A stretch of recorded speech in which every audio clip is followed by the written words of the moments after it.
Hi, everyone. Mark McDonald with First United Methodist Church of Batesville, Arkansas, here in week 8 of Experiencing God, Knowing and Doing the Will of God. We're doing this 12-week study as we approach Easter and are excited about coming back together in face-to-face worship at Easter, but also continuing our online time in worship each week. So I hope you'll join us online in worship on Sunday mornings, 9 o'clock and 11 o'clock right now. We're going to continue with that after Easter, but we'll also be opening up our building again finally. So hopefully you've seen that. It's in our weekly update, our newsletter. So keep up with us and make sure you keep up with what's going on and join us if you're able. If not, know that we'll continue this kind of way of staying connected together. This week, we continue with the fifth reality, which you may remember is the crisis of belief.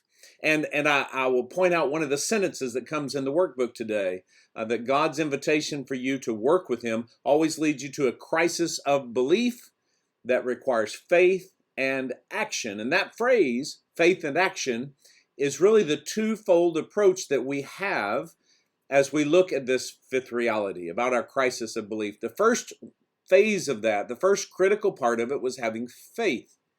That is our trust and our belief, finding a way to respond to God in that way. The second half of that, as our workbook says today, the second critical turning point of this relationship with God comes when we act.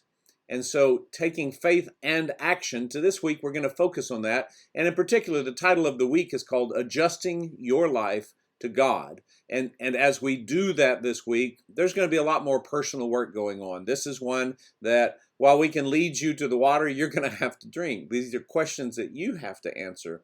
So today we also point out that we have a new scripture verse, a memory verse for the week. It's from Luke chapter 14, verse 33. In your workbook, you'll notice that it doesn't have that first phrase, which is in the same way. That's the quote from the scripture, but it jumps right in with this part for you to memorize. Any of you who does not give up everything he has cannot be my disciple. Again, you can learn this in whatever version you're comfortable with. I'm reading out of the workbook version of that, and I hope that you'll practice that verse before, during, and after your time every day, even throughout the day. It reminds you of the challenge of this week, which is that when we get to that point of responding to God, it calls for us to take action. We have to adjust to God. And as we looked at last week about how God's word to us, God's will is God-sized, that adjustment can be difficult. So today's question is a very, very simple one. What does that look like for you? What does it look like for you to hear that call to adjust your life? It's going to make you uncomfortable today, this week, because it challenges us to step out of our comfort zones, so we will naturally be uncomfortable. But walk through the process. We'll continue to work through the aspects of this week, and I will share some of the nuances I believe are so critically important for us to knowing and doing the will of God, that is, discerning God's will and not imposing our will or others' will on top of it.